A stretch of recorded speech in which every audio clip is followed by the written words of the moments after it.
आप सभी को नागेश्वर नगर का प्यार भरा नमस्कार। आज हम चर्चा करने वाले हैं मानव धर्म परिचय किताब से चैप्टर 43। उसमें बाबा का संदेश है दिनांक 25/3/1972 का। जब बाबा बैठक ले रहे थे, बैठक कर रहे थे, उस वक्त का ये संदेश है। बाबा ने जो सेवकों को बताया है, परपंच साधते हुए परमार्थ करे, परपंच साधते हुए परमार्थ करे, भगवत कृपा पाए, जीवन सफल बनाए। जब तक मानव को परिपूर्ण समाधान मिलता नहीं तब तक मानव मंदिर सजाता नहीं। जब तक मानव को परिपूर्ण समाधान मिलता नहीं तब तक मानव मंदिर सजता नहीं। बाबा के आदेश से काम करने से बहुत बड़ा लाभ होता है। बाबा के आदेश से काम करने से बहुत बड़ा लाभ होता है। बाबा के बैठक में आत्मा के विचार को साफ रखना चाहिए। बाबा के बैठक में आत्मा के विचार को साफ रखना चाहिए। तो बाबा ने ये जो कहा है, प्रपंच साधते हुए परमार्थ करें, प्रपंच साधते हुए परमार्थ करें। तो हमें जब तक हम अपने प्रपंच को परिपक्व व मजबूत नहीं बनाते तब तक के परमार्थ के कार्य में कैसे घूम पाएंगे। और जब हमारा परिवार ही मजबूत नहीं होगा तो भगवत कृपा कैसे पाएंगे। जब हमारा परिवार मजबूत रहेगा तो हम भगवत कार्य में जाएंगे, भगवत कार्य में खड़े होंगे और भगवत कृपा का लाभ लेंगे। तो हमें सबसे पहले यदि भगवत कृपा को पाना है तो हमको पहले प्रपंच साधना है, उसके बाद में परमार्थ करना है, तभी जाके हमारी भगवत कृपा हमें मिल पाएगी। उसके बाद जीवन सफल बनाए। जब तक के प्रपंच साधते हुए परमार्थ करते नहीं और भगवत कृपा को पाते नहीं तब तक हमारा जीवन सफल बनेगा नहीं। और जब तक मानव को परिपूर्ण समाधान मिलता नहीं तब तक मानव मंदिर सजता नहीं। लेकिन मानव कभी जीवन में अपने आप को सेटिस्फाइड यानी समाधान कारक समझता नहीं। क्योंकि यदि किसी के पास में आज साइकिल है तो उसे टू व्हीलर की आशा है, अगर टू व्हीलर है तो फोर व्हीलर की आशा है, और फोर व्हीलर है तो BMW की आशा है। एक कमरे का मकान है तो उसे 4 कमरे के मकान की आशा है। अगर 1 माले का मकान है तो उसको 2 माले के मकान की आशा है, और 2 मकान है तो उसको 4 मकान की आशा है। तो मानव कभी अपने आप को समाधान मानता नहीं, क्योंकि मानव के इतना चतुर प्राणी इस भूतल पर कोई नहीं है। फिर भी बाबा ने जो बताया है कि जब तक मानव को परिपूर्ण समाधान मिलता नहीं, मानव में खुद को समाधान मानना चाहिए। जितना हमारी किस्मत में है उस पे हमको समाधान मानना चाहिए। जब हम खुद को समाधान समझने लगेंगे तब हमारा मानव मंदिर सजेगा, और मानव मंदिर को सजाना है तो हमको समाधान रहना सीखना पड़ेगा। उसके बाद बाबा के आदेश से काम करने से बहुत बड़ा लाभ होगा। बाबा का आदेश हमें जो मिला है, बाबा ने जो हमें बताया है उसका हमें पालन करना जरूरी है। आज स्थिति ऐसी है कि बाबा ने हमें बताया कुछ और बताया जा रहा है कुछ, बताया जा रहा है कुछ, तो इसको समझना जरूरी है। हम जब तक के इस मानव धर्म को समझेंगे नहीं, तत्व शब्द नियम को समझेंगे नहीं, उसका अर्थ समझेंगे नहीं, तब तक हम अपना जीवन सफल बना नहीं सकेंगे। सिर्फ बाबा ने जो आज तक के हमें बताया है, शुभ की विनती करना है, विनती में जो वचन दिए है उसका पालन करना है, 4 तत्व 3 शब्द 5 नियम का पालन करना है, सत्य मर्यादा प्रेम से चलना है। बाबा ने बताया है, बाबा के जो आज तक के हमें संदेश मिला है उन संदेश को अपने जीवन में उसका पालन करना जरूरी है।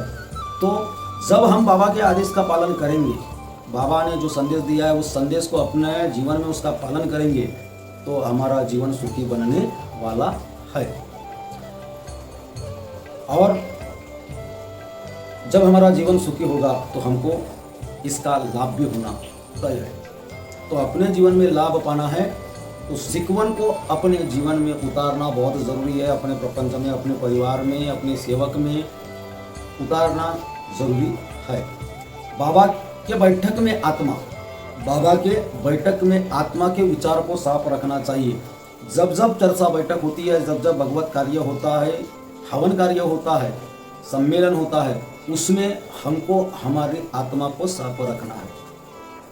और अभी जो 12 साल के त्याग आए हैं आत्म शुद्धिकरण के, तो इस मानव धर्म के सेवक को आत्म शुद्धिकरण के त्याग की क्या जरूरत है?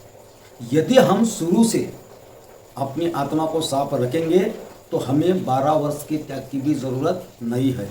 लेकिन हम क्या कर रहे हैं, आज सादे कार्य में थे, सुखी हुए, समाधानी हुए, फिर त्याग के कार्य लिए। त्याग के कार्य 12 दिन तक बड़े हिसाब 42 दिन तक बड़े हिसाब से किए। और जब 42 दिन पूरे हो गए, हमारे घर में प्रतिमा आ गई, बाबा हनुमान जी के तत्व की प्रतिमा आई, त्याग का हवन कार्य हुआ, 9 का हवन कार्य हुए, हम फिर से मन को मैला करना शुरू कर देते हैं। जब तक कि हम मन को साफ नहीं करते, तन को तो साबुन से धो सकते हैं, कपड़े को साबुन से धो सकते हैं, चेहरे को पाउडर लगा सकते हैं, बाल को तेल लगा सकते हैं, शैम्पू से साफ कर सकते हैं, लेकिन मन का मैल कैसे धोएंगे? और इसीलिए मन का मैल धोने के लिए बाबा ने भगवत कार्य की जो रचना किया है, चर्चा बैठक, हवन कार्य, सेवक सम्मेलन, सामूहिक हवन कार्य, उनमें जो बैठक होती है, उस बैठक में हमको अपने जीवन में जो लाभदायक है उन बातों को सीख के अपने जीवन में उसका पालन करना है। और जो हमने 42 दिन का पहले त्याग किया है, जो बाबा को वचन दिया है, उस वचन पर हमें खरा उतरना है। तो हम यदि अभी 12 साल के शुद्धिकरण के त्याग भी कर रहे हैं, 12 साल के शुद्धिकरण के त्याग भी कर रहे हैं, और हमने अगर अपने मन का मैल नहीं धोया तो ये त्याग करके भी हमारा कोई फायदा नहीं। किसी को बुरा लगेगा, चलेगा, लेकिन ये सच है। आत्मशुद्धिकरण, आत्मशुद्धिकरण ये शुद्धिकरण के त्याग है। लेकिन ये त्याग करने के बाद भी यदि हम जैसे थे वैसे ही अपने जीवन में चलने लगे, अपने गृहस्थी में, अपने प्रपंच में चलने लगे, तो ये त्याग करके भी क्या फायदा? तो ये त्याग में हमको मन का मैल धोना है। और जो हमें 7 अवगुण हैं, काम, क्रोध, मोह, माया, मत्सर, इनको सब अपने शरीर से निकाल के फेंकना है, अपने भीतर से निकाल के फेंकना है। और जो बाबा ने बताया है, तत्व शब्द नियम जो सिकवन दिया है, उससे हमें चलना है। और जब भी हम बैठक में बैठते हैं, बाबा के बैठक में बैठते हैं, भगवत कार्य में बैठते हैं, तो हमारा मन साफ होना चाहिए। ये बाबा का संदेश है 25/3/1972 का।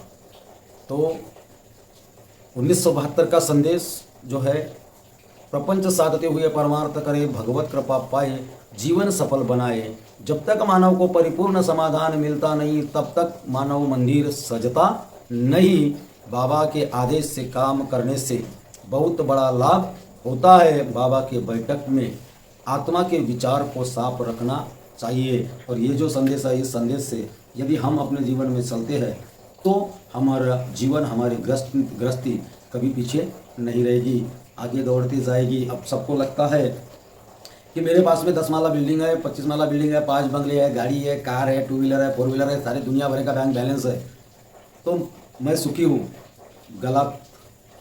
सुखी वो होता है जो किसी का दिल नहीं दुखाता, सबके दुख में खड़ा होता है, सब सेवक के साथ में खड़ा होता है, सबके विचार के साथ खड़ा होता है, सबको लेके चलता है, वो सुखी।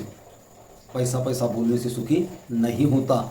इसीलिए हमको जो बाबा ने आज तक के संदेश दिया है, पैसा के पीछे हम भागते हैं, हमको प्रपंच साधना है, लेकिन किसी का दिल दुखा के प्रपंच साधना नहीं है। अगर हम किसी का दिल दुखा के प्रपंच साधते हैं तो भगवत कृपा को हम पा नहीं सकते। इसीलिए बाबा ने जो तत्व शब्द नियम दिया है, जो सीखवन दिया है, उसका पालन हमें करना है और अपने जीवन को सुखी बनाना है। यही बाबा का संदेश है 25/3/2025 का। यदि मेरा बोलना अच्छा लगा हो तो मेरे वीडियो को लाइक ज़रूर करना, कमेंट करने के लिए भूलना नहीं।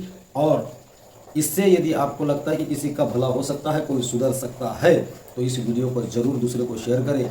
और ऐसे ही संदेश सुनने के लिए, अच्छी अच्छी बातें सुनने के लिए और भीतर की बातें सुनने के लिए इस मेरे चैनल को सब्सक्राइब ज़रूर करें। इतना कहता हूँ। आप सभी को मेरा प्यार भरा नमस्कार जी, नमस्कार जी, नमस्कार जी।